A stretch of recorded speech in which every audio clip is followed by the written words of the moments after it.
Hi, Jancis, and welcome to the Growth Advantage podcast. Hi, thank you so much. Lovely to be here.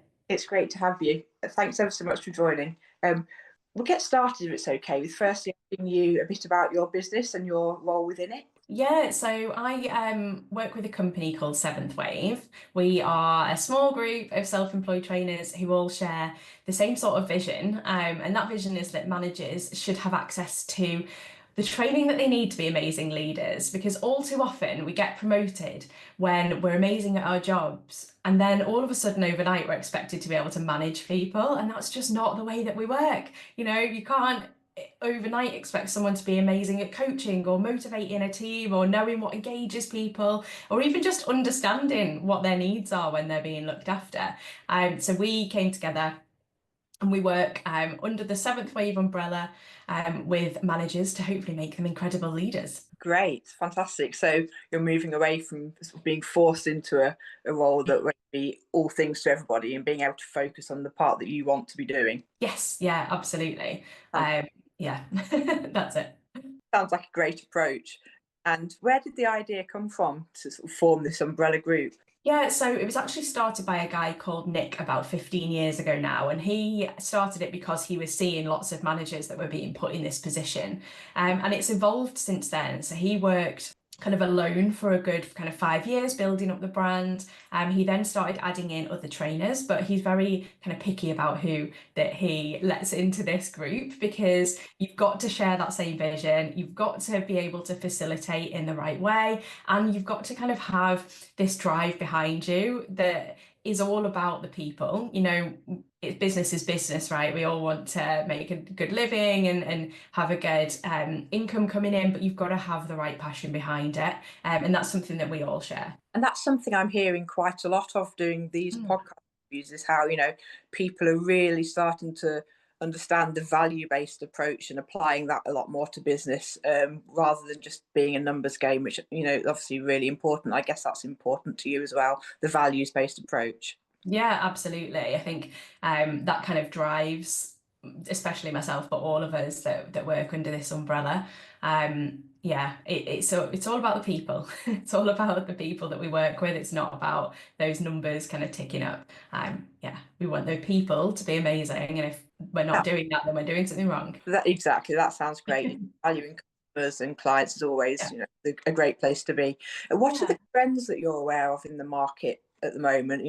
New tech that you might be using or that's coming sort of on the scene, that kind of Yeah, thing. yeah. I mean, we're seeing a lot of well, AI coming in, and some companies are going down the route of kind of using AI to create their training courses.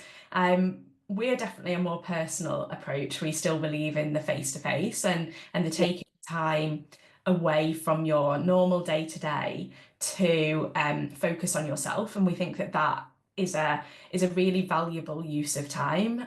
But we're definitely seeing more of the kind of short courses. We're seeing, like I say, AI is just it seems to be everywhere at the moment and taking Yes. over everything. We're also seeing that there's a massive uptick into working on emotional intelligence and understanding the person behind the job and the person behind the role, rather than just kind of using the tick box exercise of making sure that they've got this skill, this skill, this skill, but actually understanding what it means to them and the why behind it as well. And I guess that comes back really to the sort of the values-based approach, treating everybody as an individual rather than just sort of a name or a statistic on a sheet. Yeah, absolutely. It does. What issues would you say you're finding in the training industry currently that perhaps are causing problems in your business or in training as a whole? Yeah, I mean, so I think what we said earlier is that values-based side of it, we are always and will always be the first thing that goes when a budget is tight or constrained. So, as much as we know that we're adding a huge amount of value, you can't specifically see that on a budget sheet, and you're not going to look at the end of the year and go, "Oh, this training led to X, Y, and Z in sales, and we made this amount of profit." You can't do that. So with the world as it is at the moment, the way that the economy is going, the budgets that are coming out, Yeah. we are finding that companies are having to kind of draw back on those um, things that they would like to do that they don't always see the immediate ROI on. We know that it will come, we know that it's there, but it's a struggle to kind of show that straight away and get that funding kind of signed off straight away for us. I think hopefully the economic climate will change slightly and we'll be back Yeah. there, but at the moment it's definitely something How that would we're how do you try and deal with that in your business? Is it harder then to recruit sort of new clients, and what do you do to try and negate that? Yeah, so it is definitely harder to get new clients in that environment. So what we usually do then is turn to the clients that we already have, the ones that already know what the ROI is, the ones that have already seen the amazing transformations within their people. And we keep working with them, we keep nurturing that client. Right. We work almost solely on referrals. Most of our new clients come from people who know people we've worked with, and that's a massive compliment, right? But we use that side of it. So rather than using like your traditional marketing or kind of sales side of things, we start to nurture those relationships even more. We like to become what we call a trusted partner with all of our customers. And that to us means that we don't just do the training and then leave and we're gone the next day, that we're there for a sustainable relationship with that client. And we use that even more when we're finding that these times are tough. That's the best way we've found so far. I find that works. Do you have lots of long-term clients then that keep coming Yeah. back more? Yeah, so our initial program that we usually run with people is 6 months, but our relationship is never that short. It's always much, much longer. We've got clients that we've been working with now for 5, 6, 7 years, some that have been for much, much longer than that have had a relationship with Nick and some of the people he brought in earlier for much longer. It's not just a one shot and then we're gone. It's definitely a more long-term relationship, and I think that comes down to the networking that we do within those businesses, how we support the clients that we work with, and the fact that we aren't just going to drop them and move on to the next person at the end of that 6 months. That's really good to hear that you've got those long-term relationships. Yeah. But when you are trying to bring on new clients, how do you go about that generally? So like I say, most of it comes from referrals.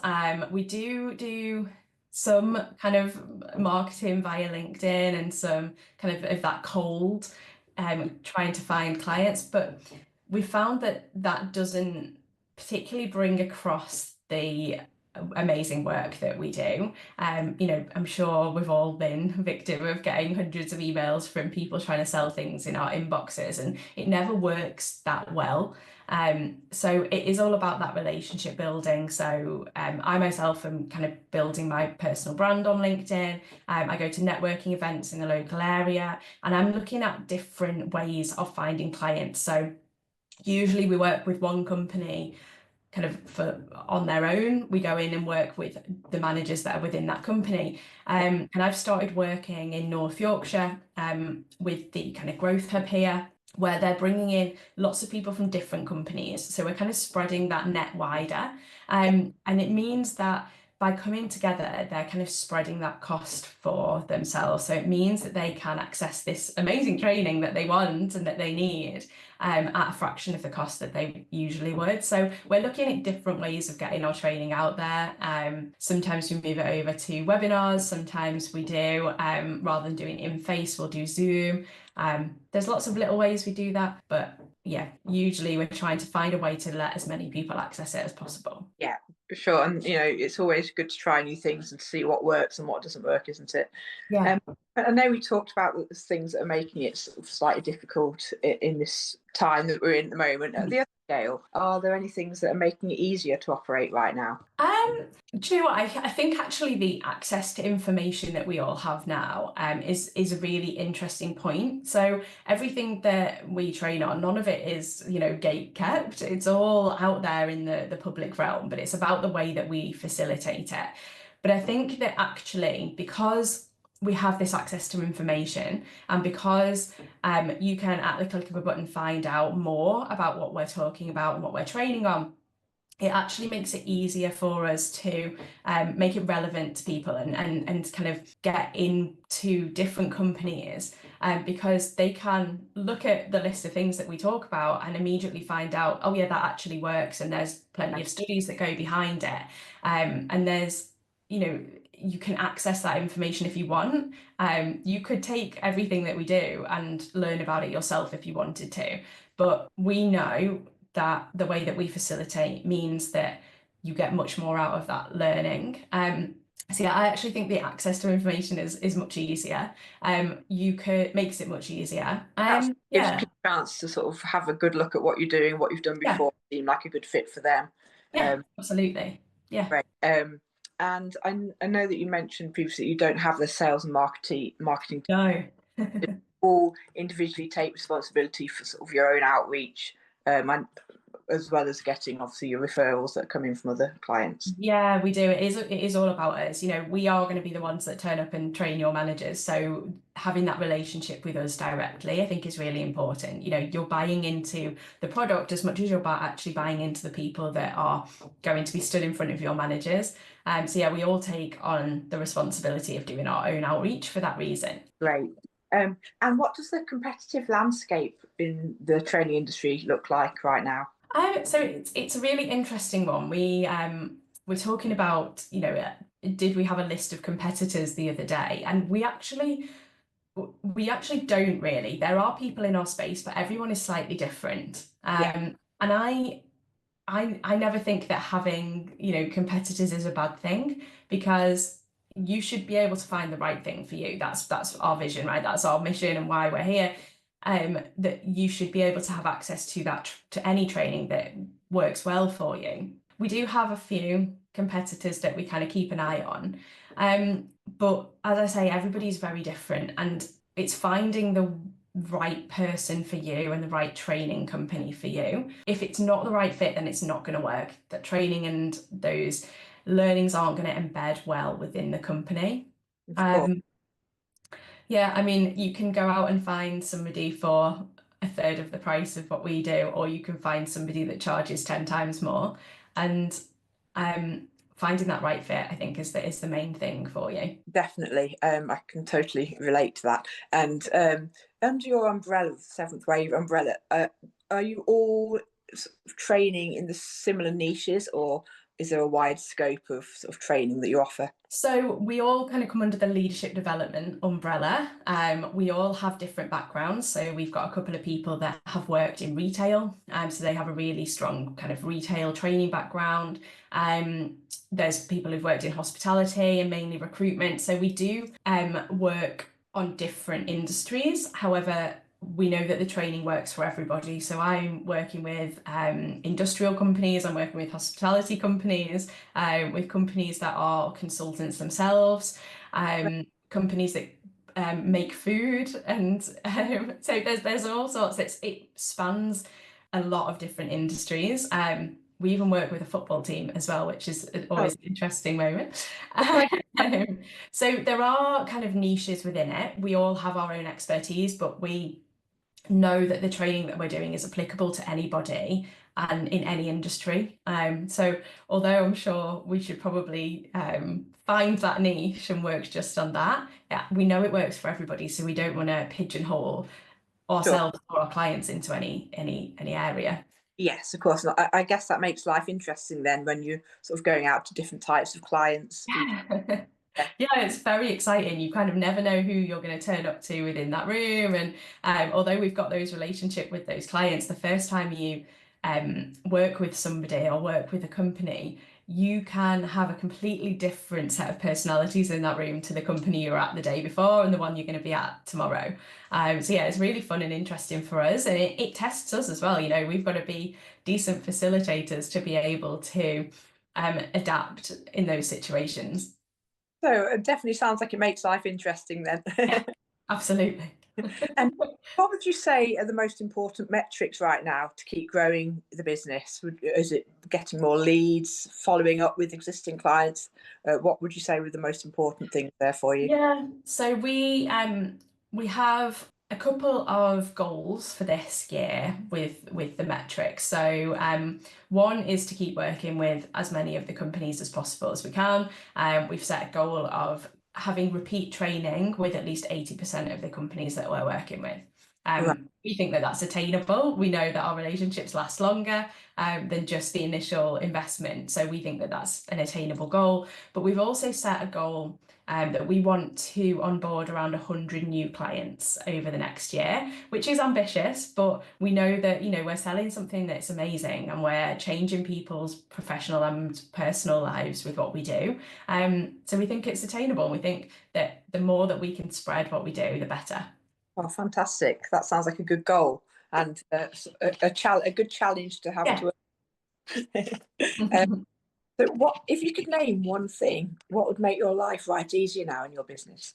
Excuse me, I got to. So for me personally, I wish I'd started working on kind of my personal brand and getting myself out there a bit more, much earlier than I did. You know, people buy from people, and being able to see who you are online is essential these days. As I've said, everything's accessible now. If you don't have a good presence online, you don't have the information about you out there, it's really hard for people to make a buying decision to invest in you. Because if they don't have that backstory, they don't have that personal connection with you that they can see, then you're not going to be able to build that trust. We're so used to seeing, you know, TikTok videos that are only 10 seconds long and things all over social media that, you know, are meant to kind of build trust really fast. But if you don't have just some of you out there, you're never going to be able to find as many clients as you will if you are. So yeah, I wish that I had started doing that much earlier. It Yeah. would have helped me a lot more, I think. What have you tried or implemented so far to achieve that goal of sort of getting your brand out there more? Yeah, so I've started doing more networking events, spreading my kind of face in the local area, but also going to different areas where I wouldn't usually have tried to find clients. So going to different cities and using different sorts of events. I'm showing up much more on all the social medias and sharing what we do and just sharing stories about people that I'm working with, and hopefully those are going to help other people.